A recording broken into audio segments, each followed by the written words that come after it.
గౌరవనీయులు Balamallu sound పెంచమన్ BRS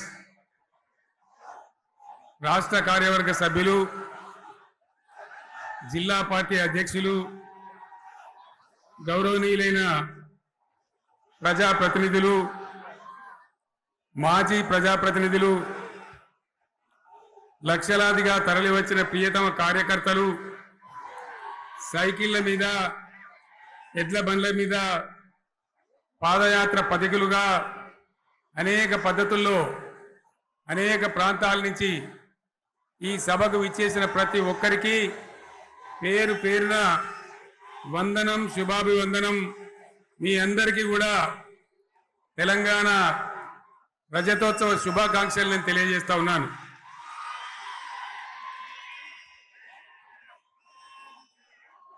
జననీ జన్మభూమిశ్చ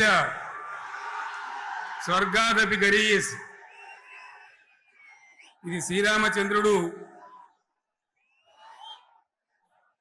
లంక మీద యుద్ధం చేసి రావణ సంహారం చేసి అయోధ్యకు తిరిగి రావాలి అనేటువంటి ఆలోచనలో ఉన్నప్పుడు రాముల వారి సోదరుడు లక్ష్మణుని సహా ఆయన వెంట ఉన్న చాలా మంది పెద్దలు లంక చాలా సువర్ణమయంగా ఉంది, అద్భుతంగా ఉంది, మనం ఇంకా అయోధ్యకు ఎందుకు ఇక్కడి నుంచే పరిపాలన చేద్దామని అంటారు. దానికి శ్రీరామచంద్రుల వారు ఒప్పుకోలేదు. ఆయన చెప్పిన మాట ఏంటంటే, కన్న తల్లిని జన్మభూమిని మించినటువంటి స్వర్గం ఏది కూడా ఉండదు, కాబట్టి మనం అయోధ్యకే తరలిపోవాలని చెప్పి మళ్ళీ అందరిని తీసుకొని అయోధ్యకు రావడం జరిగింది. అదే స్ఫూర్తితోని చాలా గందరగోళ స్థితిలో ఉన్నటువంటి, దిక్కు తోతని స్థితిలో ఉన్నటువంటి, ఆత్మహత్యలకు ఆలవాలమైనటువంటి, వలసలకు నిలయమైనటువంటి ఒక ఘోరమైన ఆపదలో వలసవాదుల విషకౌగిలిలో చిక్కి నలిగిపోతున్న తెలంగాణ రాష్ట్రాన్ని ఎట్టి పరిస్థితుల్లో విముక్తి చేయాలని, స్వరాష్ట్రం సాధించాలని, జనని జన్మభూమిని మించిన వేరేది లేదని చెప్పి నేను ఒక్కడిగా బయలుదేరి ఆనాడు తెలంగాణ ఉద్యమానికి శ్రీకారం చుట్టడం జరిగింది. 25 ఏళ్ల క్రితం, దయచేసి మీరు గొడవ బంద్ చేయాలి ఏమనుకోవద్దు, సభలో చాలా మంది ఉన్నారు, లక్షల మంది ఉన్నారు, మీరు ఆపాలి ప్లీజ్. ఒకటే మాట బంద్ చేయాలి, గొడవ బంద్ చేయాలి, ప్లీజ్ స్టాప్. సో ఆ విధంగా 25 ఏళ్ల నాడు ఎగిరినటువంటి జెండా ఈ గులాబీ జెండా. చాలా మంది బంద్ చేయాలి, ఏ బాబు బంద్ చేయాలి బాబు. ఆ రకంగా ఎగిరిన జెండాను ఎందరో అవమానపరిచింది, ఎన్నో మాటలు అన్నారు, ఎగతాళి చేసిండ్రు, అవహేళన చేసిండ్రు, మకలో పుట్టింది ఉబ్బలో పోతుందని చెప్పిండ్రు. కానీ ఈ జెండా మీ అందరి సహకారంతో, అనేక మంది త్యాగాలతోని, వందలాది మంది ప్రాణ బలిదానాలు కూడా చేయడంతో, అనేక ఉద్యమాలతోని యావత్తు తెలంగాణనే ఒక అద్భుతమైనటువంటి ఉద్యమమై ఎగిసిపడి ఒక సమయం ఎట్లా వచ్చింది, ఒక సమయంలో అంటే తెలంగాణ యావత్తు ఒక పక్కన నిల్చొని బరి గీసి బిడ్డ నా తెలంగాణ అక్కడ పెట్టు అని చెప్పి నిలబడ్డటువంటి సందర్భం మనందరం కూడా సృష్టించినాం. తద్వారా మన లక్ష్యం తెలంగాణ రాష్ట్రాన్ని సాధించుకున్నాం. ఆ తదనంతరం ప్రజలు దీవిస్తే 10 సంవత్సరాల పాటు అద్భుతమైనటువంటి దగదగలాడే తెలంగాణ తయారు చేసి అందరూ బిత్తరపోయే విధంగా, ఆశ్చర్యపడే విధంగా బ్రహ్మాండమైన తెలంగాణ నిర్మాణం చేసుకున్నాం. ఆ విధంగా 25 సంవత్సరాల సుదీర్ఘ చరిత్రను ఈరోజు ఈ వరంగల్ గడ్డ మీద మనం జరుపుకుంటా ఉన్నాం, రజతోత్సవ సందర్భంలో జరుపుకుంటా ఉన్నాం. చాలామంది చాలా రకాల ప్రయత్నాలు చేసినారు. ఇక్కడ కూడా ఇప్పుడు కూడా బ్రహ్మాండమైనటువంటి ప్రయత్నాలు చేస్తూ ఉన్నారు. నేను ఒక్కటే మాట చెప్తా ఉన్నా, ఈ గడ్డకు ప్రత్యేకత ఉంది. ఇది రాణి రుద్రమ్మ ఏలిన వీరగడ్డ, సమ్మక్క సారక్కల పోరుగడ్డ, బమ్మెర పోతన కవితా మాధుర్యం పండించినటువంటి జీవగడ్డ. ఈ వరంగల్ నేలకు నేను వందనం చేస్తా ఉన్నాను. మన అమరవీరులకు శిరస్సు వంచి నివాళులు అర్పిస్తా ఉన్నాను. 1969లో మూగబోయిన తెలంగాణ నినాదానికి తిరిగి జీవం పోసింది ఈ గులాబీ జెండా అని మీ అందరికీ నేను మనవి చేస్తా ఉన్నాను. ప్రజలు పరిపాలన అప్పగిస్తే విధ్వంసమైన తెలంగాణను వికాసమ పథంలో నడిపించింది ఈ తెలంగాణ. దానికి కూడా ఈనాటి కరెక్ట్గా 25 ఏళ్ళు నిండుతా ఉన్నాయి. ఆనాడు కొండా లక్ష్మణ్ బాపూజీ గారు ఆశ్రయం ఇస్తే ఏప్రిల్ 27, 2001న జలదృశ్యంలో టిఆర్ఎస్ ఆవిర్భావం తెలంగాణ చరిత్రనే మలుపు తిప్పిన ఒక మహోజ్వల ఘట్టం. పదవుల కోసమో, కులం కోసమో, మతం కోసమో, వ్యక్తుల కోసమో పుట్టలేదు ఈ గులాబీ జెండా. ఇది తెలంగాణ రాష్ట్ర సాధన కోసం పుట్టింది. పదవీ త్యాగాలతోనే మన తెలంగాణ ప్రస్థానం ప్రారంభమయ్యింది. అది ఫలించి మన స్వంత రాష్ట్ర కళ కూడా నెరవేరిందని నేను మనవి చేస్తా ఉన్నా. ఆనాటికి అలుముకున్నటువంటి చీకట్లను పారదోలడానికి, ప్రజల్లో విశ్వాసం కల్పించడానికి, ఆత్మవిశ్వాసాన్ని పెంపొందించడానికి నేను ఒక మాట చెప్పిన ఆ రోజు మీ అందరికీ కూడా గుర్తుండాలి. ఉద్యమం నుంచి వెనక్కి మరలితే, ఉద్యమ జెండాను దించితే నన్ను రాళ్లతో కొట్టి చంపండి అని చెప్పి నేను ఉద్యమాన్ని ప్రారంభించిన విషయం మీ అందరికీ కూడా తెలుసు. ఆ తదనంతరం జరిగినటువంటి స్థానిక పంచాయతీ ఎన్నికల్లో, ఆ తదనంతరం జరిగినటువంటి సిద్దిపేట ఉప ఎన్నికలో ప్రజలు బ్రహ్మాండంగా ప్రాణం పోసి ఊపిరిలిదితే అద్భుతంగా ఉద్యమం ముందుకు పురోగమించిన విషయం మనకు తెలుసు. 60 ఏళ్ల సమైక్య పాలనలో తెలంగాణది ఎంత గోస, ఎంత దుఃఖం, ఎంత వేదన, ఎంత హింస, ఎంత అణిచివేత చూసినామో మనందరికీ కూడా బాగా తెలుసు. గోదావరి కృష్ణనీళ్ళు దక్కకుండా తరలిపోతే తల్లి సనుబాలకు నోచని పిల్లల్లాగా తెలంగాణ బిడ్డలు రోధించారు. కరువుల కాటకాలకు గురయ్యారు. అర్ధరాత్రి కరెంట్లు పెట్టబోయి పాములు గుట్టి, తేలు గుట్టి చాలా భయంకరంగా అనాథల్లాగా చనిపోయినారు. ఆ రకంగా జరుగుతూ ఉంటే ఇక్కడ ఉన్నటువంటి ఆనాడు కాంగ్రెస్లో, టీడీపీలో ఉన్నటువంటి నాయకులు పదవుల కోసం పెదవులు మూసిండ్రు తప్ప ఏనాడు నోరు తీసి కొట్టాడలేదు. గులాబీ జెండా ఎగిరేదాకా కనీసం తెలంగాణ సోయిని కూడా ప్రదర్శించలేకపోయినారు. మీ అందరికి తెలుసు, తెలంగాణ కోసం అవసరమైన ప్రతి సందర్భంలో పదవులు త్యాగం చేసిన వాళ్ళు బీఆర్ఎస్ బిడ్డలు అని చెప్పి నేను గర్వంగా మనవి చేస్తా ఉన్నా. కానీ పదవుల కోసం తెలంగాణను ఆగం చేసిన వాళ్ళు ఆనాడు ఉన్నటువంటి కాంగ్రెస్ నాయకులు అని చెప్పి కూడా నేను మనవి చేస్తా ఉన్నా. చంద్రబాబు నాయుడు ఆనాడు ముఖ్యమంత్రిగా ఉండి ఎంత ఘోరమంటే హైదరాబాద్ నడిబొడ్డున ఉండే తెలంగాణ గడ్డలో ఉండేటువంటి రాజధానిలో మన శాసనసభలో తెలంగాణ పదాన్నే నిషేధించినాడు. తెలంగాణ అనవద్దని స్పీకర్ ద్వారా రూలింగ్ ఇప్పించినారు. ఇదే జిల్లాకు చెందినటువంటి ప్రణయ్ భాస్కర్ గారు ఆ రోజు ఎమ్మెల్యేగా శాసనసభలో తెలంగాణ అంటే అది నేరమైనట్టుగా పరిగణించి తెలంగాణ పదాన్ని నిషేధించేటువంటి ప్రయత్నం చేసినారు. మిత్రులారా, మీకు అందరికీ చరిత్ర తెలుసు. ఆనాడైనా, ఏనాడైనా, ఈవెన్ ఈనాడైనా తెలంగాణకు విలన్ నంబర్ 1 కాంగ్రెస్ పార్టీ అని మనవి చేస్తా ఉన్నా. మనందరికీ కూడా తెలుసు ఆ విషయం. తెలంగాణ హైదరాబాద్ స్టేట్ పేరుతో ఉన్ననాడు ప్రజలు వద్దంటుంటే కూడా బలవంతంగా తెలంగాణను ఆంధ్రాతో కలిపిన వాళ్ళే. ఏందా బాబు, ఏందా పని లేదా? రెడ్డి ఎవరైనా పోండి, మీకేం పని లేదా? ఈ 10 మంది కాదు కదా, సభ అంతా ఉంది కదా, ఉండండి, కామ్ ఉండండి, డిస్టర్బ్ చేయదు మీరు. అట్లా బలవంతంగా ఆనాడు ఆంధ్రలో విలీనం చేసింది కాంగ్రెస్ పార్టీ, జవహర్లాల్ నెహ్రూ. 69లో ఉద్యమం వస్తే 400 మంది తెలంగాణ బిడ్డలను పిట్టల్లాగా కాల్చి చంపింది ఇందిరాగాంధీ ప్రభుత్వం, ఆనాడు ఉన్నటువంటి కాంగ్రెస్ పరిపాలన. మళ్ళీ 2001 నుంచి మనం విజృంభిస్తే నంగనాచిలాగా ఇదే కాంగ్రెస్ వచ్చి మన బలాన్ని మన ఊపును చూసి పొత్తు పెట్టుకొని తెలంగాణ ఇస్తామని నమ్మబలికి మనతో పొత్తు పెట్టుకున్నది కూడా మీరు చూసినారు. మళ్ళా ఎగ్గొట్టే ప్రయత్నం చేసినారు. 14 ఏళ్ళు ఏడిపించినారు. అది మీ అందరికి తెలుసు. వాళ్ళు ఎట్టెట్లా చేస్తూ ఉంటే వాళ్ళ మోసాన్ని కప్పేయడానికి నేను ఇదే జయశంకర్ పార్లమెంట్లో ప్రతిపక్షాలని కాంగ్రెస్ గొంతు పట్టుకుంటే అప్పుడు దిగివచ్చి తెలంగాణ కోసం ప్రకటన చేసిన విషయం మీకు తెలుసు.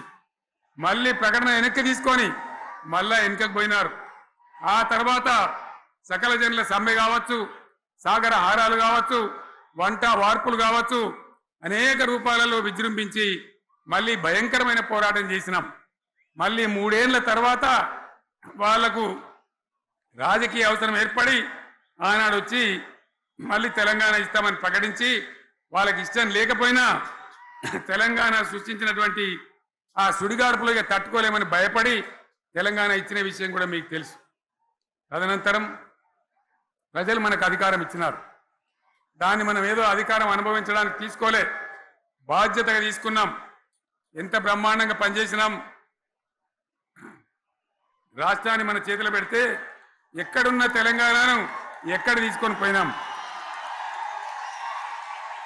అనేక రంగాలలో please please please please please ఒకటే మాట. ఏ బాబు ఇక్కడ నేను మాట్లాడుతున్నా, అక్కడ మీరు మాట్లాడుతున్నా, మీకు ఏమైనా అర్థం ఉన్నదా? ఏ అర్థం కావాలి ప్రజలకు? ఏం పని లేదావా? ఇదేం పద్ధతి? మీరు పార్టీ కార్యకర్తలేనా? సైలెన్స్ ఉండండి. అంతమంది నన్ను లక్షల మందిలో మీరు 10 మంది అయినా ఇక్కడ 10 నిమిషాలు సైలెంట్ ఉండలేరా? చివరిలో బాగా చెప్తాం, స్లోగా అద్భుతంగా దుంకుదాం, స్టేజ్ ఎత్తి దుంకుదాం. మీరు బాధ్యత చూడాల్సింది ఏంటంటే మీరు అరవడం బంద్ చేయండి. ఇంతమంది ఉన్నారు. ఏం సీఎం పనిలేదా నీకు? మళ్ళీ అందరు ఇళ్లలోకి చేరుకోవద్దా? క్షేమంగా పోవద్దా? ఎక్కడెక్కడి నుంచో దూరం నుంచి వచ్చిన వాళ్ళు ఉన్నారు. 10 నిమిషాలు మీరు సైలెంట్గా ఉండండి. ముందరిన వాళ్ళు 10 ఏళ్ల బీఆర్ఎస్ పాలనలో ఎక్కడున్న తెలంగాణ ఎక్కడికి పోయింది? ఎన్ని రంగాలలో ఎన్ని అవార్డులు వచ్చినాయి? ఎన్ని అద్భుతమైన పనులు చేసి చూపెట్టినాం. తెలంగాణ అంటే ఒకప్పుడు వెనుకబడ్డ ప్రాంతం, ఎగతాళి చేయబడ్డ ప్రాంతం, పనికిమాలిన ప్రాంతం అనే పేరు పెట్టిన ప్రాంతం. కానీ ఎన్ని రంగాలు, తలసరి ఆదాయాన్ని బ్రహ్మాండంగా పెంచినాం. 90,000 ఉన్న తలసరి ఆదాయాన్ని 3.5 లక్షల పైచీలకు పెంచుకున్నాం. జిఎస్డిపిని దేశంలో నంబర్ 1 స్థానానికి తీసుకెళ్ళినాం. తెలంగాణలో బ్రహ్మాండంగా పెండింగ్ ప్రాజెక్టులన్నీ కూడా కంప్లీట్ చేసుకున్నాం. కల్వకుర్తి కావచ్చు, నెట్టెంపాడు కావచ్చు, భీమా కావచ్చు, ఎల్లంపల్లి కావచ్చు, మిడిమానేరు కావచ్చు, అక్కడ మేఘాల మీద పనిచేసి దాన్ని అంతా కూడా కంప్లీట్ చేసి ఒక్క పాలమూరు జిల్లాలోనే 10 లక్షల ఎకరాలకు సాగునీళ్ళు ఇచ్చుకున్నాం. బ్రహ్మాండమైనటువంటి ఇరిగేషన్ ప్రాజెక్టు కంప్లీట్ చేసుకున్నాం. 3.5 లక్షల టన్నుల వడ్లు పండించే స్థాయికి తెలంగాణను తీసుకొని పోయినాం. వరంగల్ గడ్డ కోసం, ఇదే జిల్లా కోసం పెండింగ్లో ఉన్న దేవాదుల ప్రాజెక్టును కంప్లీట్ చేసి ఈ గడ్డకు నీళ్లు తెచ్చుకున్నాం. 3 ఏళ్లలో కాళేశ్వరం ప్రాజెక్టు కట్టుకున్నాం. వాగుల మీద, వంకల మీద చెక్ డ్యాములు కట్టుకున్నాం. మిషన్ కాకతీయ పేరు మీద చెరువులన్నిటి పూడికలు తీసుకున్నాం. ఒక అద్భుతమైన తెలంగాణను తయారు చేసుకున్నాం. పడావు భూములన్నీ పంట పొలాలుగా మార్చుకున్నాం.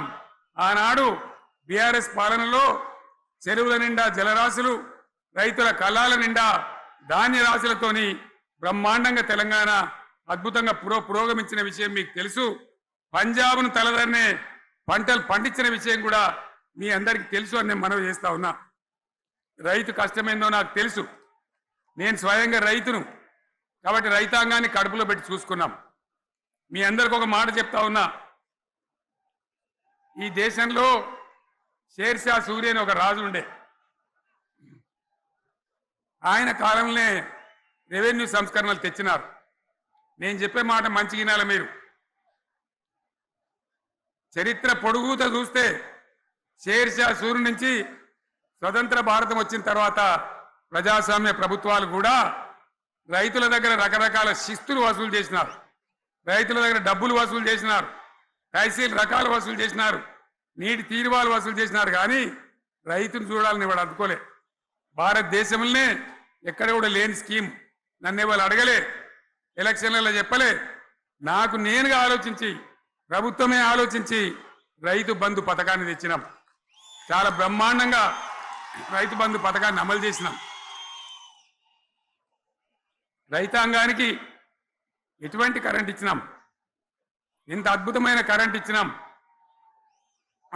ఆంధ్ర వలసవాద ముఖ్యమంత్రులు ఏం మాటలు మాట్లాడినారు. తెలంగాణ వస్తే కారు చీకట్లు అవుతాయి, మీకు కరెంటే రాదు, మీకు పంటలు పండియే రాదని చెప్తే వాళ్ళ నోర్లు మూయించేలాగా ఉత్తమమైనటువంటి ట్రాన్స్ఫార్మర్ కావాలన్నటువంటి, మోటార్లు కావాలన్నటువంటి నాణ్యమైన కరెంటును 24 గంటలు సప్లై చేసినాం. రైతు ఇంట్లో కూర్చుంటే పొలాల కాడ బోర్లు దుంకినాయి. మీరందరూ కళ్ళారా చూసినారు. నాకంటే ఆ విషయం మీకే ఎక్కువ తెలుసు. అదేవిధంగా రైతులు చనిపోతే 2 ఎకరాలు 3 ఎకరాలు ఉన్న రైతులు ఏముంటుంది, వాళ్ళకి ఆదాయం ఉండదు. వాళ్ళు సస్తే బీఆర్ఎస్ రాకముందు పట్టించుకున్న నాతులు లేడు. అదే బీఆర్ఎస్ వచ్చిన తర్వాత రైతు బీమా ఇచ్చి వాళ్ళు చనిపోయినాక 8 రోజుల్లోనే వాళ్లకు రైతు బీమా అందే విధంగా ఆనాడు చర్యలు తీసుకున్నాం.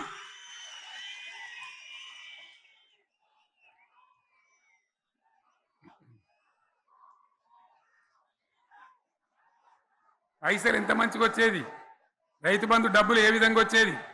శినుకులు పడుతుంటే చకాచకా వచ్చి బ్యాంకులలో డబ్బులు పడి రైతుల సెల్ ఫోన్లు మోగుతుండే. ఆ విధంగా కడుపులో చల్లగదలకుండా రైతాంగానికి రైతు బంధు పథకాన్ని అమలు చేసుకున్నాం. రకరకాల వ్యక్తులు రకరకాల మాట్లాడినారు. జై కిసాన్ జై జవాన్ అన్నారు తప్ప వాళ్ళ సంక్షేమం ఏ ప్రభుత్వం కూడా చూడలేదు.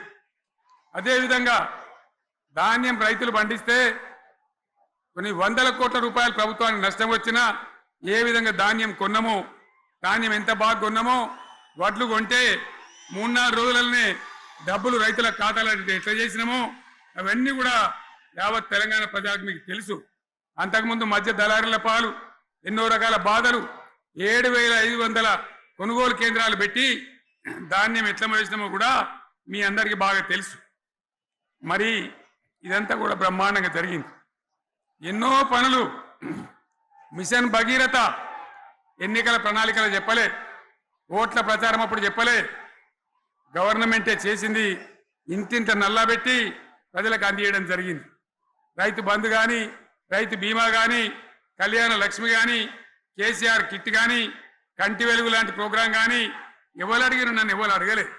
అయినా మా అంతల మేమే మన రాష్ట్రం మన ప్రజలని వాళ్ళని బాగు చేసుకోవాలని చేసినాం. చెరువులలో చేపలు పెంచాలని ఎవరు అడిగిరు నన్ను, ఎవరు డిమాండ్ చేసిండ్రు, వాళ్ళకు వృత్తి పని దొరకాలని, మత్స్యకారులను ప్రోత్సహించాలని చెరువులలో చేపలు పెంచినాం. లక్షలాది గొర్రెలను పంపిణీ చేయమని ఎవరు ధర్నా చేయలే, ఎవరు అడగలే. కానీ ప్రభుత్వమే తనంతట తానే బ్రహ్మాండంగా వాళ్ళకు చేయడం జరిగింది. ప్రజల అవసరాలు ఎప్పటికప్పుడు తీర్చినాం. అంతవరకే ఆగలే. పారిశ్రామిక రంగం మీద దృష్టి పెట్టినాం, పెట్టుబడులు ఆకర్షించినాం. సుమారు 20 నుంచి 25 లక్షల మంది పిల్లలకు ఉద్యోగాలు ఇప్పించే ప్రయత్నం చేసినాం. 40 కోట్లు మాత్రం ఉన్న ఐటీ ఎగుమతులు 2.5 లక్షల కోట్లకు పెంచగలిగినాం. ఐటీ రంగంలో 7 లక్షల మందికి ఉద్యోగాలు కొత్తగా వచ్చినాయి. 1000కి పైగా గురుకులాలు పెట్టినాం. పేద ఇండ్ల విద్యార్థులకు ఉత్తమమైనటువంటి చదువును అందించినాం. తెలంగాణలో 3 మెడికల్ కాలేజీలు ఉంటే దాన్ని 33 మెడికల్ కాలేజీ తీసుకొని పోయినాం. ఈ విధంగా అది ఒకటి మాత్రమే కాదు.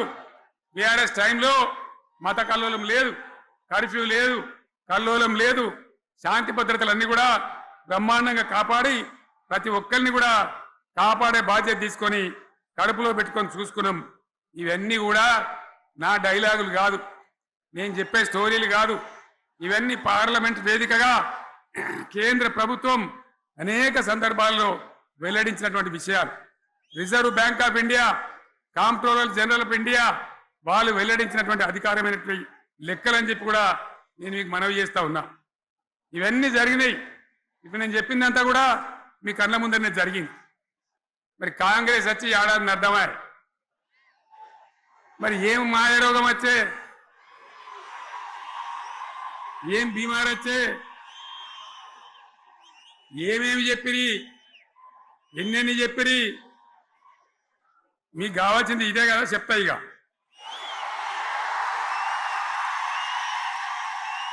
వాళ్ళ కథ చెప్పే ముందు మన కథ కూడా చెప్పాలి కదా. ఏమేం మాటలు మాట్లాడినరు? అరే మళ్ళీ సీఎం పెట్టిరా భయ్, ఎక్కడికెళ్ళి మోపోయినరా మీరు? బుద్ధి లేదా? ఆగు, ఏమైనా లుబాబు ఆగు. వద్దంటే మళ్ళీ ఏందండి? ఇవాళ రాజశేఖర వాళ్ళు అది మనోడేనా?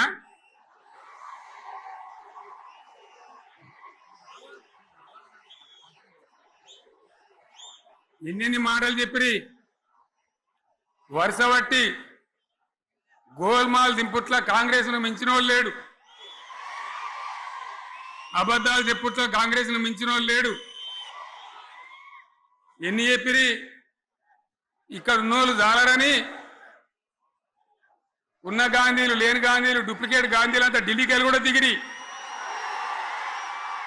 చప్పట్లు కొట్టి డాన్సులు చేసి స్టేజీల మీద.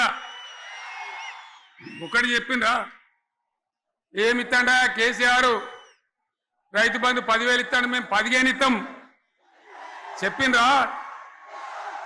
చెప్పిండ్రా లేదా? చెప్పిండ్రా? ఇచ్చుడు కాదు, చెప్పిండ్రా? 10,000కు 15,000 ఇస్తామని అన్నారా? కేసీఆర్ పెన్షన్లు 2,000 ఇస్తాడు, మేము 4,000 ఇస్తాం. చెప్పిండ్రా? ఇంకేం చెప్పిండ్రు?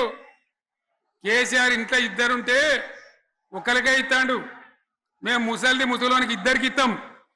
చెప్పిండ్రా? చెప్పిండ్రా లేదా? అన్న మీరు మధ్యలో వాళ్ళు చెప్తలేరు, చెప్పిండ్రా? ఇవన్నీ కాంగ్రెస్ వాళ్ళు చెప్పిండ్రా? చెప్పిన వాళ్ళు ఒకసారి చేయలేవటారు దయచేసి.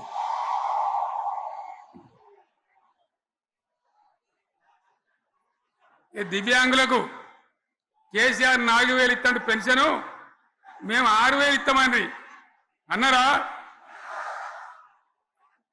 ఇక చదువుకునే ఆడిపోరగాళ్ళకు స్కూటీలు కొనిస్తామండి, కొనిచ్చారా? అన్నారైతే అన్నారు కదా. విద్యార్థులకేమో విద్యా కార్డు ఇస్తామండి, 5 లక్షల గ్యారంటీ కార్డు, బ్యాంక్ కార్డు ఇస్తామండి. ఇట్లా ఎన్ని మాటలు చెప్పారు?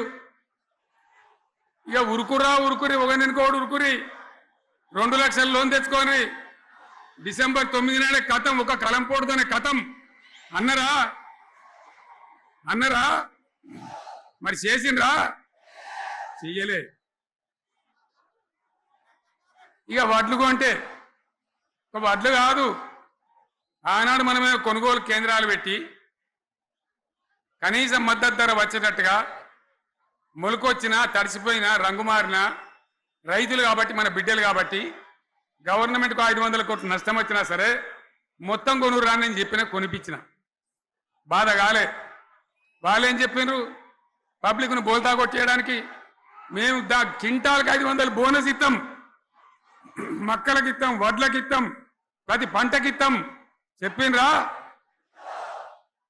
ఇటువంటివి చెప్పుడే కాదు, వీటితోని ఇంకొక 420 హామీలు చెప్పిండ్రు. వాళ్ళ నోటికి మొక్కాలే. కళ్యాణ లక్ష్మి కేసీఆర్ 1,00,000 రూపాయలు ఇస్తాడు, మేము వస్తే తులం బంగారం కూడా కల్పిస్తామండి అన్నారా? ఏమన్నా నత్తందా?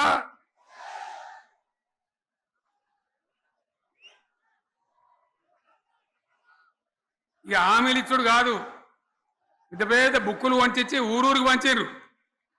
సిగ్గులేక ఊళ్ళ పంట తిరిగి బాండ్ పేపర్లు రాసిచ్చారు, బాండ్ పేపర్లు ఇంటింటికి తిరిగిండ్రు. చెప్పిండ్రా? చాలా మంది అడిగిండ్రు. మరి మీరు అడ్డగోలు చెప్తున్నారు, అడ్డం పొడుగు చెప్తున్నారు, ఎటువంటి అడ్డ చెప్తున్నారు, యాడికెళ్ళి ఇస్తారా భయ అని అడిగాను, పేపర్ వాళ్ళు అడిగాను.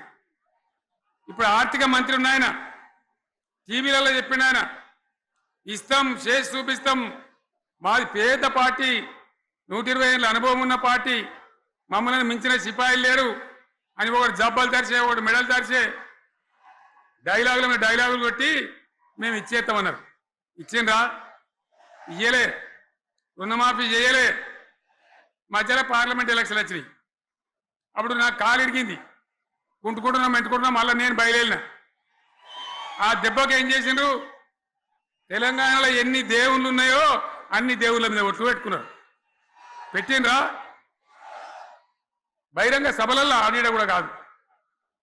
ఇన్ని మాటలు చెప్పి ప్రజల్ని ఏమార్చింది. ఒక ఉచిత బస్ అని పెడితే అది జుట్లు పట్టుకొని కొట్టుకుంటానికి మనకత్తాను తప్ప ఏమనికి ఉపయోగపడ్డది లేదు. ఆ మహిళలే అంటారు, మాకు ఎందుక ఉచిత బస్, దరిద్రం, మాకు అవసరమే లేదు అంటాను. అటువంటి ఒక్క పథకం పెట్టి ఇక ఇప్పుడు మళ్ళీ పెద్ద నోరు పెట్టుకొని వాళ్ళే మాట్లాడతారు. అంటే అంటే మాట్లాడతారు, అబద్ధాలు చెప్తారు. మాట్లాడితే బీఆర్ఎస్ వాళ్ళ మీద నింద, మాట్లాడితే కేసీఆర్ మీద నింద. ఇది ఒక అలవాటు చేసుకొని ఎవరికి నోరుంటే వాంతే లెక్క అనే పద్ధతిలో అడ్డమైన మాటలు మాట్లాడుతూ చాలా ఘోరంగా మోసం చేస్తూ ఉన్నారు. ఎట్లున్నదంటే కాంగ్రెస్ వాళ్ళు చెప్పింది, చాలా సిపాయిలం, మా అంత సిపాయి లేడంటే జనం నమ్మితిమి, ఆశపడ్డాం కదా, నమ్మి బోల్తా పడ్డాం కదా, గల్లంత అయినాం కదా. ఒక ఊళ్ళే మొలక నాట్లేసే టైం వస్తే అలుకుడు చేస్తాను, బట్టలుతాను, మొలకకు అలుకుడు చేస్తాం కదా, తుకాలు పోయేమా, పెద్ద మొగోడని కొన్ని పిలిచిరట. మొగోడని మొలకలుస్తానికి పిలిస్తే ఎలక పిల్లని చూసి ఎల్లంకర పడ్డాడు. ఇక మా అంత సిపాయిలు లేరు, మేము తెచ్చే ఇస్తాం, 6 సందమామలు పెడతాం, 7 సూర్యులు పెడతాం అని నమ్మబలికి ప్రజలను దగా చేసి మంచిగున్న తెలంగాణ నాగం పట్టించి ఓట్లు వేయించుకొని ప్రజలను మోసం చేసిండ్రు, దగా చేసిండ్రు. ఈ మాట నిజం, మీ అందరికి తెలుసు. ఇవాళ ఏం మాట్లాడతారు, మమ్మల్ని ఎవరు నమ్ముతలేడు, మాకు అప్పు ఉడతలేదు, యాడికెళ్ళి తెచ్చియాలి అని ఇప్పుడు మాట్లాడుతున్నాం. అప్పుడేమో మాకు అపారమైన అనుభవం ఉంది, మేము చేస్తామన్నారు.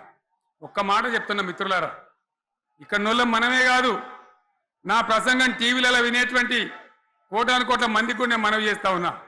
ఇంత మోసం ఉంటుందా, ఇంత దగా ఉంటుందా? ఓట్లయితే రాని అవతల పడదామని ముచ్చట్నా? ఎంతవరకు ఇది కరెక్టు? తెలంగాణ ఎంత మంచిగా పోయేది, ఇప్పుడు బొందలు పడగొట్టినరా? ఎంత ఘోరమైనటువంటి ఫలితం మనం చూస్తున్నాం. ఇవాళ ఏం జరుగుతూ ఉంది? మళ్ళీ అన్ని మోపైనాయి. ఇక దుకాణం పెడతామన్నారు, లొల్లు పెట్టిండ్రు, ఒబ్బ పెట్టిండ్రు. ఇక ఓట్లయినాక ఎత్తాడు, తవ్వడు, మోయాడు. బాయి పడతాం జోరుగా చెప్తే 6 నెలల ఏమయ్యారంటే ఇక ఆయనతో రేపు అవుతుంది, ఎల్లుండి అవుతుంది, సంక్రాంతికి అవుతుంది, దీపావళికి అవుతుంది, మార్చి 31కి అవుతుంది. మార్చి 31 లేదు, మన్ను లేదు, ఏది కూడా చేసింది లేదు. మొత్తం ఆర్థిక పరిస్థితిని దెబ్బతీసింది. తెలివి తక్కువ పనితోని, అవివేకం వల్ల, అజ్ఞానం వల్ల పరిపాలన చెయ్యరాక సర్వనాశనం చేసింది. రాష్ట్ర ఆర్థిక పరిస్థితి ఎంత మంచిగా ఉండే, ఎంత బాగా పోతా ఉండే. మేము కష్టపడి కడుపు కట్టుకొని, నోరు కట్టుకొని సంవత్సరానికి 10 నుంచి 15 వేల కోట్ల ఆదాయం పెంచినాం. అనేక రివ్యూ మీటింగులు చేసినాం. ఎంత బాగా తీసుకొని పోయినాం, తెలంగాణను ఎట్లా తయారు చేసినాం, ఆ విధంగా తీసుకొని పోయినాం. ఇవాళ ఒక్క మాట మీరు అందరూ ఆలోచన చేయాలి. ఇక్కడ ఉన్న వాళ్ళు కానీ నా మనసు బాధ అవుతుంది, నా మనసు కాలుతుంది, ఇబ్బంది అవుతుంది. నా కళ్ళ ముందటనే తెలంగాణ ఇట్లా కావడం నాకు దుఃఖం కలిగిస్తూ ఉంది. నేను ఆవేదనతో చెప్తున్నా ఈ మాట. ఒక్క మాట మీరు అందరూ ఆలోచన చేయండి. తెలంగాణలో భూముల ధరలు ఎట్లుండే? కేసీఆర్ ముఖ్యమంత్రి ఉన్నప్పుడు, బీఆర్ఎస్ రాజ్యం చేసినప్పుడు భూముల ధరలు ఎట్లుండే? ఆనాడు కొనేటోళ్ళు ఎక్కువ ఉండిరి, అమ్మేటోళ్ళు తక్కువ ఉండిరి. ఇవాళ ఆపతికి అమ్ముకుందామంటే భూములు కొనేటోడు ఉన్నాడా? అడుగుతున్నా భూముల ధరలు ఎక్కడికి పోయినాయి? ఎవరికన్నా 5 ఎకరాలు డాంబర్ రోడ్ పక్కకుంటే నేను 5 కోట్ల మనిషిని, నేను కోటీశ్వరుని అనే ధైర్యంలో రైతులు ఉండరు. ఇవాళ అడిగేటోడు ఉన్నాడా? ఉన్నదా? ఒక్కటే ఏడాదిలో గింత గల్లంత అవుతుందా? కేసీఆర్ పక్కకు పోగానే ఇంత ఆగమవుతుందా? ఇంకో మాట నేను అడుగుతా ఉన్నా, కరెంటును 35 ఏళ్ళు బాధపడ్డాం. నా బావి కాడ కూడా మోటార్లు కాలినాయి. బీఆర్ఎస్ వచ్చినాక నేను ముఖ్యమంత్రి అయినాక ఒక్కటే ఏడాది బావుల దాన్ని చక్కగా చేసి 24 గంటల కరెంట్ ఇయ్యలే, నడవలే. రెప్పపాటు కూడా కరెంటు పోకుండా 24 గంటల కరెంటు తేలేదా? మరి మా అంత సిపాయి లేరంటే కేసీఆర్ మంచిగా ఇచ్చిన కరెంటు మీకు ఎందుకు ఇయ్యే శాతం అయితే లేదు అని చెప్పి నేను అడుగుతా ఉన్నా. తెలంగాణ ప్రజల పక్షాన్ని అడుగుతా ఉన్నా, ఎందుకు ఇలా ప్రజల గోస ఉంచుకుంటా ఉన్నారు? మళ్ళా మోటార్లు కాలుతున్నాయి, ట్రాన్స్ఫార్మర్లు కాలుతున్నాయి, లంచాలు పెరుగుతున్నాయి, అది శాతం అయితే లేదా? మళ్ళీ ఇలా తెలంగాణ పోవన్నా మోటార్ పెట్టడానికి? ఏం దౌర్భాగ్యం ఇది! ఎటువంటి శని నెత్తి మీద పెట్టుకున్నాం మనం. మీరందరూ ఆలోచన చేయాలి. భూముల ధరలు పోయినాయి, కరెంట్ ఎక్కడ ఎవడెత్తుకపోయా? మిషన్ భగీరథ అసెంబ్లీలో నిలబడి ఛాలెంజ్ చేసిన నేను, 5 ఏళ్ల లోపల ప్రతి ఇంట్లో నల్లా పెట్టి నీళ్ళు ఇవ్వకపోతే మళ్ళా ఎలక్షన్ల పార్టీ మేము నిలవడం, ఓట్లు అడగము అని చెప్పిన నేను. ఎవరు చెప్పాలి? దమ్మున్నోడే చెప్పాలి. చేసి చూపించినాం, నడిపించినాం, ప్రతి ఇంట్లో నల్లా పెట్టినాం. కృష్ణా గోదావరి నీళ్లు తెచ్చి ప్రతి ఇంటి ముందర దుంకిచ్చినాం. అది మీరందరూ దానికి సాక్ష్యం. ఇలాగా మంచినీళ్ళు కట్నే ఇల్లు పెట్టినపోయి ఉన్న పథకం కేసీఆర్ హయాంలోనే అయిపోయింది. ఇంకా మంచినీళ్ళు కూడా ఇయ్యే శాతం అయితే లేదా? మేము ఇంత సిపాయిలం అంత సిపాయిలం అని ఎగిరెగిరి దుంకితే మాట్లాడితే మంచినీళ్ళు ఇచ్చే కూడా శాతం అయితే లేదా? మంచినీళ్ళు పోతాయి, కరెంటు పోతుంది, వడ్లు కొనే దిక్కు లేదు. వడ్లు కొంటాను రా, కళ్ళాల కాడ 15 రోజులు వడ్లు కొనే దిక్కు లేదు, అడిగే దిక్కు లేదు. సర్కారు కొనకపోతే దిక్కుమాలని దేవుడా అని ప్రైవేట్ మిల్లర్లకు అమ్ముకుంటున్నాం. మళ్ళీ అక్కడ దళారీలు, అక్కడ దోపిడీ, మళ్ళా రైతాంగం దోపిడీకి గురవుతున్నది. మళ్ళా 2014 కంటే ముందటి పరిస్థితులు వస్తూ ఉన్నాయి. ఆ విధంగా ఎందుకు జరుగుతూ ఉంది? ఇది ఎవరి అసమర్థత? కాంగ్రెస్ ప్రభుత్వం యొక్క అసమర్థత కాదా? ఈ కాంగ్రెస్ కాటేయడం కాదా? నేను ఒక్కటే మాట మిమ్మల్ని కోరుతా ఉన్నా, ప్రజలకు నేను అడుగుతా ఉన్నా. పేదలు గుడిసెలు వేసుకుంటారు, ప్రభుత్వ జాగాలలో పాపం తెలిసి తెలియక కొన్ని వేసుకుంటారు. బీఆర్ఎస్ గవర్నమెంట్లో హైదరాబాద్తో సహా, వరంగల్తో సహా అనేక పట్టణాలలో, అనేక ప్రాంతాలలో రాష్ట్ర వ్యాప్తంగా లక్షలాది మందికి మేము పట్టాలు ఇచ్చినాం. బుల్డోజర్లు పెట్టి, జేసీబీలు పెట్టి మేము చెరువులలో పూడికెళ్ళి తీస్తే వీళ్ళేమో హైడ్రా అని మన బొందా అని పెట్టి పేదల ఇండ్లు కూడా కొడతా ఉన్నారు. ఆనాడు చెరువు పూడికెళ్ళి తీసిన బుల్డోజర్లు ఇలా పేదల ఇండ్లు కూడా కొడతా ఉన్నాయి. ఇవన్నీ మనం చూస్తూ ఉన్నాం. చూసి మౌనంగా ఉందామా, కొట్లాడదామా, ఏం చేద్దాం అనేది మనం ఆలోచించే సమయం వచ్చింది. దేశాన్ని నంబర్ 1 స్థాయిలో నిలబెడితే ఇవాళ 14వ స్థాయికి 15వ స్థాయికి తీసుకొని పోయినారు. నా కళ్ళ ముందన్న గిట్ల జరుగుతుంది, ఇంత మాయల్యమే అవుతుంది, ఇంత మోసం చేస్తారని నేను కూడా అనుకోలే. ఇలా చాలా బాధ కలుగుతూ ఉంది, చాలా దుఃఖం కలుగుతూ ఉంది. ఇంకా ముందరికి పోవాల్సిన తెలంగాణ ఇలా వెనుకకు అయిపోతున్నా ఉన్నది. మళ్ళా ఎవరు దీనికి కారణం? ఈ దుర్మార్గులు కాదా? నిలబెట్టి ఖచ్చితంగా అడగాల్సిన అవసరం ప్రజలకు లేదా? అడగాలి. ఎందుకోసం? టైం ఇవ్వాలని మేము కూడా టైం ఇచ్చినాం. ఏమంటారు? మీకేసినట్టు మాకేసిన ఓట్లు, మాకు ఏడాదైనా టైం ఇయ్యరా? ఏడాది అర్థమైన టైం ఇయ్యరా? మీకు కన్నేరురా అని అంటారు. కాబట్టి నేను నోరు తెరవలే, బయటికి రాలే. కృష్ణా జలాల మీద గడబడి జరిగితే ఒక్కసారి అక్కడ నాయకులు తీరకపోతే నల్లగొండలో పోయి ఒక గర్జన చేసి వచ్చినా కానీ నేను ఎక్కడ బయటికి రాలే, మాట్లాడలే. కానీ ఏడాది అర్థం అయిపోయింది, ఇంకేం పాడైంది? పువ్వు పుట్టంగానే పరిమళిస్తుంది అన్నట్టు ప్రభుత్వం కథ తెలియదా? ఇంకేమన్నా వీళ్ళకి టైం ఎక్కడిది? వీళ్ళు ఏం చేస్తారు? చివరి 6 నెలలు అయితే ఎలక్షన్ అయినాయి. దీనికి ఉన్న టైం 2.5 ఏళ్ళు. ఈ 2.5 ఏళ్లలో వీళ్ళు చేస్తారు, మనం బతికి ముందర పడతామా? అందుకోసం ప్రజానీకం, మేధావులు, తెలంగాణ ప్రజలు దయచేసి అందరూ ఆలోచన చేయాలి. ప్రతి వాళ్ళు కూడా ఆలోచన చేసి దీనికి పరిష్కారం ఏందో కనుక్కోవాలి. మేధావితో పనిచేయాలి, ఆవేశంతో కాదు.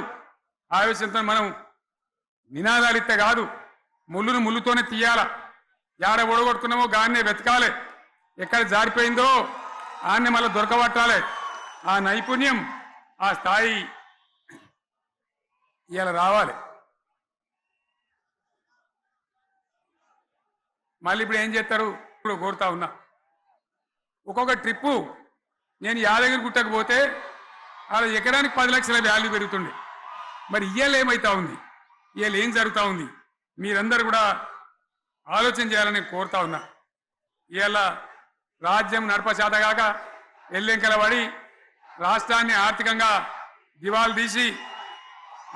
దివాలు తీసి పిచ్చి పనులన్నీ వేసి ఇవాళ అడ్డం పొడుగు మాట్లాడుతూ ఉన్నారు అన్ని రంగాలలో ఫెయిల్ అయిపోయింది ఏ ఒక్క ఈ హుస్నాబాద్ ఇప్పుడు నేను రాగా చూసుకుంటూ వచ్చిన ఆనాడు కష్టపడి ఈ హరీష్ రావు ఇరిగేషన్ మంత్రిగా ఉన్నప్పుడు ఇలా గౌరెల్లి ప్రాజెక్టు కట్టినాం 90% పూర్తి అయింది గౌరెల్లి ఇరిగేషన్ ప్రాజెక్టు ప్రజలకు సంజాయించి భూములు తీసుకొని ఆనాడు తిరిగి 90% పూర్తి చేసినాం ఏడాది అర్థమైతే తట్టడి మన్ను తీస్తాను రా పాలమూరు పథకం 80% కంప్లీట్ అయింది ఎందుకు దాన్ని పెండింగ్లో పెడుతున్నారు ఎందుకు దాన్ని పూర్తి చేస్తలేరు ఈ విధంగా చిన్న మాట చాలా చిన్న మాట కేసీఆర్ కిట్ పెట్టినాం లక్షాధికారుల కోసం పెట్టినాం కోటీశ్వర్ల కోసం పెట్టినాం ఎవరి కోసం పెట్టినాం కేసీఆర్ కిట్టు పేద ప్రజల కోసం గ్రామీణ ప్రాంతాల్లో ఉండేటువంటి పేద ప్రజల కోసం పెట్టినాం ఆడపిల్లంటే 13,000 ఇచ్చినాం మగపిల్లగానికైతే 12,000 రూపాయలు ఇచ్చినాం ఆ వాహనాలు పెట్టి అమ్మఒడి వాహనాలు పెట్టి వాళ్ళని తీసుకెళ్లి ప్రసవాలు చేయించి వాళ్ళకి మందులు ఇచ్చి ఫ్రీగా ఉచితంగా చేసి బ్రహ్మాండంగా ప్రసవం చేయించి మళ్ళీ ఇంటికాడ తెచ్చి దించినాం గది బంద్ చేస్తారా ఎవరన్నా ఎందుకు బంద్ చేయాలి ముఖ్యమంత్రులుగా పనిచేసే వాళ్ళకు గాంభీర్యం ఉండాలి ధైర్యం ఉండాలి రాజశేఖర్ రెడ్డి అనే ముఖ్యమంత్రి ఉండే నేను చెప్తా ఉన్నా మేము ముందు ఇయ్యాలి ఆయన ఆరోగ్యశ్రీ అని ఒక పథకం తెచ్చిండు నేను ముఖ్యమంత్రి అయిన తర్వాత అడిగిన హెల్త్ డిపార్ట్మెంట్ని పిలిచి అడిగిన ఇది ఏం పథకమయ్యా బాగుందా అంటే సార్ మంచిగుంది ప్రజలకు లాభం అవుతుందని చెప్పింది నేను చెప్పిన ఆ పథకాన్ని అట్లే పెట్టండి ఆ పథకాన్ని మార్చకండి ఆ పథకం అట్లే ఉండాలని చెప్పిన అక్కడ చెప్పడం కాదు నేను అసెంబ్లీలో చెప్పిన ఇది మా స్కీమ్ కాదు కాంగ్రెస్ గవర్నమెంట్ ప్రారంభించింది దాని పేరు కూడా మేము మారుస్తలేం కానీ కొనసాగించాలని చెప్పినాం కొనసాగించినాం అది మీ అందరికి తెలుసు ఇలా వీళ్ళు కేసీఆర్ ఆనవాళ్ళు లేకుండా చేస్తాం కేసీఆర్ ముచ్చట లేకుండా చేస్తారా ఇవాళ మనం కూడా సభ పెట్టుకుంటే ఎన్ని అడ్డంకులు దానికి ప్రైవేట్ స్కూళ్ళు బస్సులు ఇస్తే వాళ్ళకు నోటీసులు ఇవ్వడం అడుగడుగున ఆర్టీఏ అధికారులను పెట్టి పోలీసులను పెట్టి ట్రాఫిక్లు జామ్ చేయడం ఇప్పుడు కూడా సభకు రావాల్సిన వాళ్ళు 1,50,000 మంది బయటనే ఆగిపోయింది ఇటు హనుమకొండ దిక్కు అటు హుజరాబాద్ దిక్కు ఇటు సిద్దిపేట దిక్కు 3 రోడ్ల మీద కూడా జాములున్నాయి నేను అడిగిన నాయకులు ఏంది అంటే ఇబ్బంది అవుతుంది సార్ రానిత్తలేరు మధ్యలో ఇబ్బందులు కలిగిస్తున్నారు కొన్ని లారీలు తెచ్చి అడ్డం పెట్టాను పనికిమాలని అని చెప్పి జామ్ అయిపోయి అక్కడనే ఆగిపోయింది నేను అన్న ఇంకో అర్ధగంట ఆగి మాట్లాడదామంటే మా వాళ్ళంతా ఉండి లేదు మనోళ్ళు దూరం పోవాలి ఇక రాని వాళ్ళు ఎట్లా అందరూ మనం మాట్లాడి సభ ముగించాలని చెప్తే నేను వేదిక మీదకి వచ్చిన ఇన్ని అడ్డంకులు ఇంత కడుపు ఆపుతారా బీఆర్ఎస్ సభలను ఆపుతారా ఈ ప్రపంచనాన్ని ఎవడాపుతాడు ఆగబడితే ఆగుతుందా నేను ఒక్క మాట పోలీసు మిత్రులకు మనవి చేస్తా ఉన్నా ప్రజాస్వామ్యంలో ప్రజలకు అడిగే హక్కు ఉంటుంది తప్పకుండా అడుగుతారు ప్రజలు ఈ అడిగే హక్కును సోషల్ మీడియాలో బీఆర్ఎస్కు సోషల్ మీడియా వారియర్స్ ఉన్నారు వాళ్ళు బ్రహ్మాండంగా పనిచేస్తున్నారు ఖచ్చితంగా అడుగుతున్నారు ప్రజల తరఫున ఇంత అన్యాయం జరుగుతుంటే చూడలేక సోషల్ మీడియాలో పనిచేసే తెలంగాణ బిడ్డలు ఇది ఏమన్యాయమే ఎట్లా అని చెప్పి ప్రభుత్వాన్ని ప్రశ్నిస్తూ ఉన్నారు ప్రజలకు మద్దతుగా నిలబడతా ఉన్నారు వాళ్ళ మీద కేసులు వాళ్ళని పట్టుకపోవడు పోలీస్ సోదరులను నేను అడుగుతా ఉన్నా మీరెందుకు దునుకులాడుతుండ్రే మీకేమక్కడ వచ్చింది మీకు ఒక్కటి చెప్తున్నా నేను గ్యారంటీగా పోలీసు మిత్రులారా ఇవాళ పోయి రాత్రి మీ డైరీలలో రాసుకోండి 100% ఇలా తెలంగాణ చెలరేగిన పరిస్థితికి మళ్ళా వచ్చేది బీఆర్ఎస్ గవర్నమెంటే. అది ఎవరు కూడా ఆపలేడు. అది ఎవరి తరం కాదు, ఎవరి వశం కాదు. మీకు తెలియదా? మీరు పోలీసు ఉద్యోగాలు చేస్తున్నారు, మీరు చదువుకోలేదా? మీకు కూడా విజ్ఞానం ఉంది కదా? వీళ్ళు దొంగ వాగ్దానాలు చేయలేదా? ప్రజలను మోసం చేయలేదా? ప్రజాస్వామ్యంలో ప్రజలకు అడిగే హక్కు లేదా? మీరెందుకు కేసులు పెడుతున్నారు? నాకు అర్థం కాదు. మీరెందుకు దునుకులాడుతున్నారు? మీరెందుకు బలైతారు? రేపు మీకు రాజకీయాలు ఎందుకు? మీ డ్యూటీ మీరు చేయండి. మేము బీఆర్ఎస్ ఎప్పుడు శాసనాన్ని ఉల్లంఘించం, చట్టాలను ఉల్లంఘించం. అయినా నేను ఒక్క మాట మళ్ళీ చెప్తా ఉన్నా, మీకు ఆల్రెడీ చెప్తా ఉన్నారు పార్టీ నుంచి, ఎక్కడ ఎవరిని మీ మీద అన్యాయం కేసులు పెట్టినా మన టీఆర్ఎస్ లీగల్ సెల్ వీరులు ఉన్నారు, మీరు భయపడే అవసరం లేదు. న్యాయస్థానాలని అక్కడ పోరాటం చేద్దాం. మీకు అండగా కేసీఆర్ ఉంటాడు, బీఆర్ఎస్ ఉంటుంది, అందరం ఉంటాం. ఇక ఈడికెళ్ళి నేను కూడా ఊకోను, నేను బయలుదేరతా. యాందాకైనా మంచిదే. ఎవరెవరి సంగతి ఏందో, ఎవరైనా లెక్కేందో అన్ని కూడా లెక్కలు తీద్దామని మనవి చేస్తా ఉన్నా. ఈ రకంగా మనం ముందుకు పోవాలి. ఒక్క మాటలను ఉన్నదా?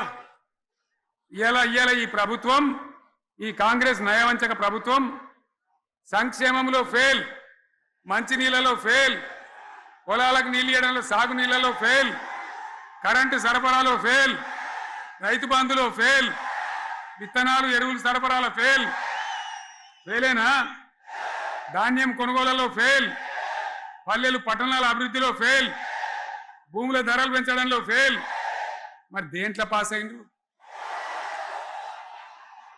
ఎటుపడితే అటు ఒర్రుడు, దేవుళ్ళ మీద ఒట్లు పెట్టుడు, అబద్ధ వాగ్దానాలు చేసుడు.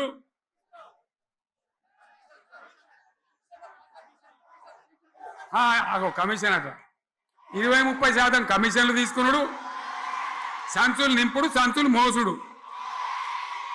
అంతేనా? కరెక్టేనా ఈ మాట?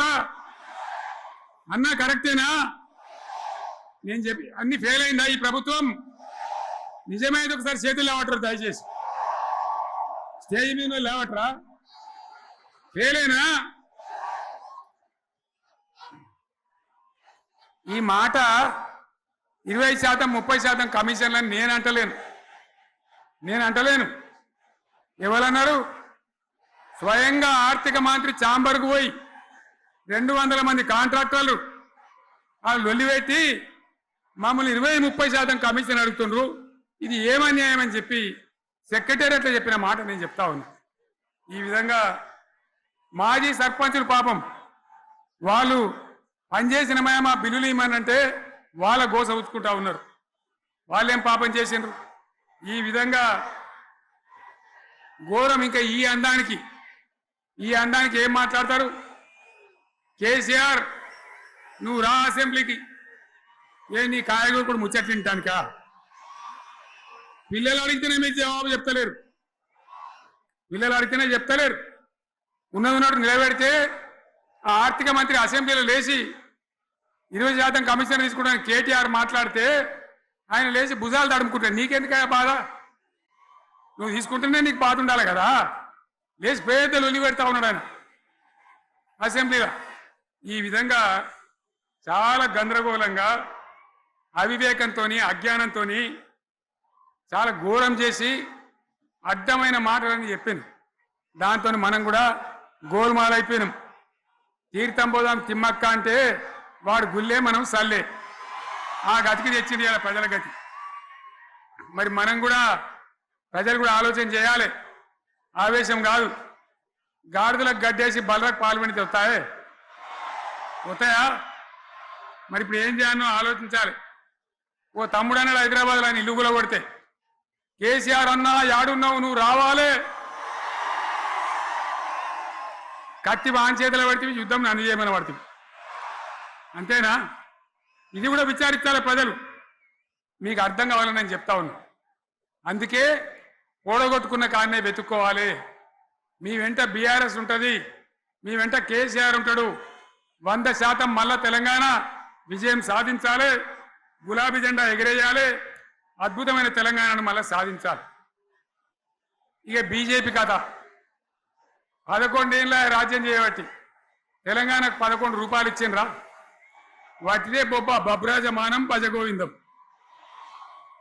శుష్క ప్రియాలు శూన్యాస్తాలు తప్ప ఏమి ఇయ్యలే 157 కాలేజీలు పెడితే మెడికల్ కాలేజీలు ఒక్కటన్నా తెలంగాణకు ఇచ్చిండ్రా ఒక ప్రాజెక్ట్ కన్నా జాతీయ హోదా ఇచ్చిండ్రా ఇక కాంగ్రెస్ వాడు ఇట్లా అంటే బీజేపీ వాడు అట్లా ఏది లేదు ఇక ఉల్టా మనయే ఖమ్మంలో 7 మండలాలు గుంజుకున్నారు సీలేరు ప్రాజెక్టు గుంజుకున్నారు నరేంద్ర మోడీ మాట్లాడతాడు ఏం మాట్లాడతాడు తెలంగాణ వచ్చిందిరా అని తెలంగాణలో సంతోషపడితే తల్లిని చంపి బిడ్డను బతికిచ్చిండ్రు అంటాడు ఎన్నోసార్లు అంటాడు ఒకసారి కాదు ఈ విధంగా అది కూడా మనం అనిపించేది కాదు ఈ సందర్భంలో ఒక మాట బీజేపీ అంటే నాకు జ్ఞాపకం వచ్చింది ఇవాళ కేంద్ర ప్రభుత్వం కగార్ అనే ఆపరేషన్ పేరు మీద ఛత్తీస్గఢ్లో యువకులను గిరిజనులను ఊచకోత పోతా ఉన్నారు అది ధర్మం కాదు వీళ్ళు ఏమవుతున్నది నక్సలైట్లు ప్రతిపాదన పెడుతున్నారు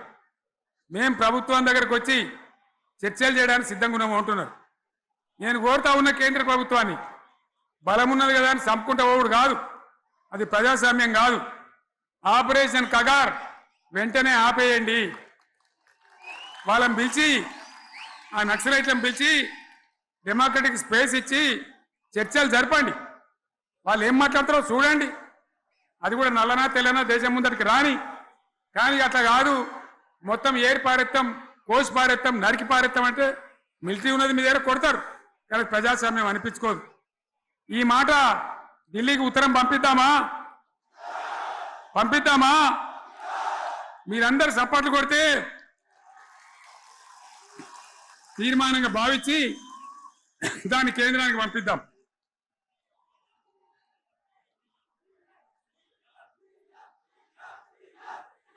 ఇక్కడ 30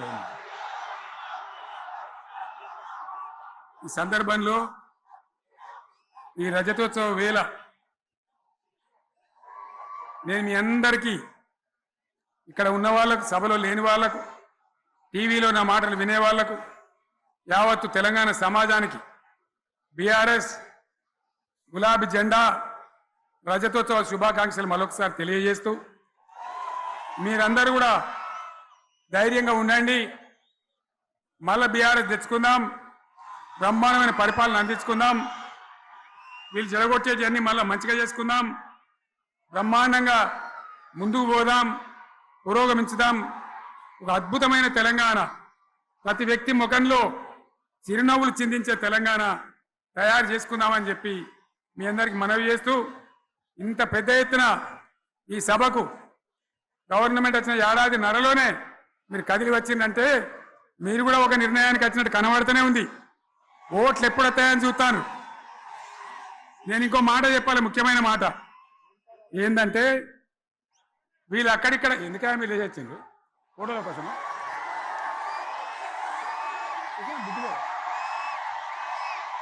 ఒక మాట చెప్పాలి ఏంటి ప్రభాకర్ రెడ్డి అని మా ఎమ్మెల్యే ఉన్నాడు దుబ్బాక ఎమ్మెల్యే ఆయనతో ఎవరో హైదరాబాద్లో మాట్లాడితే అన్న ఇంకా 3 ఏళ్ళు భరించాలని ఈ గవర్నమెంట్ అని మాట్లాడింది ఆయన మాట చెప్పిండు విలేకరులు అలా చూసారా మా గవర్నమెంట్ పడగొడతారట మేమెందుకు పడగొడతాం రా భయ్ మాకేమైనా కాల్చేరు గులగులో పెట్టినాయా మేమా కిరికిరి పని చెయ్యం బిడ్డ మీరే ఉండాలి ఓట్లు తీసుకున్నారు చక్కగా పని చేయకపోతే మీ ఈపులు ప్రజలే సాఫ్ చేస్తారు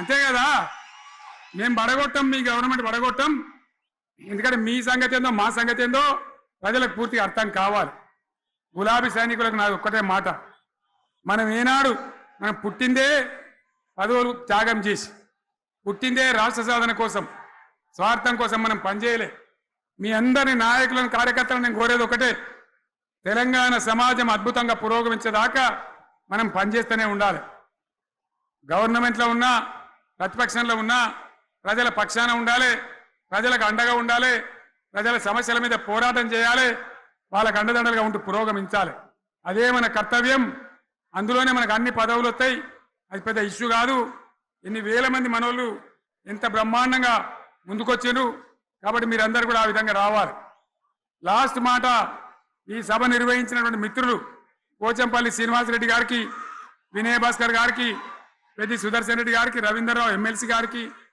వారికి నేను ధన్యవాదాలు చెప్తా ఉన్నా. ఇక్కడ భూములు ఇచ్చి బ్రహ్మాండంగా ఆదరించిన ఈ ఎల్కతుర్తి చుట్టుపక్కల గ్రామాల ప్రజలకు కూడా, రైతులకు కూడా నేను ధన్యవాదాలు తెలియజేస్తా ఉన్నా.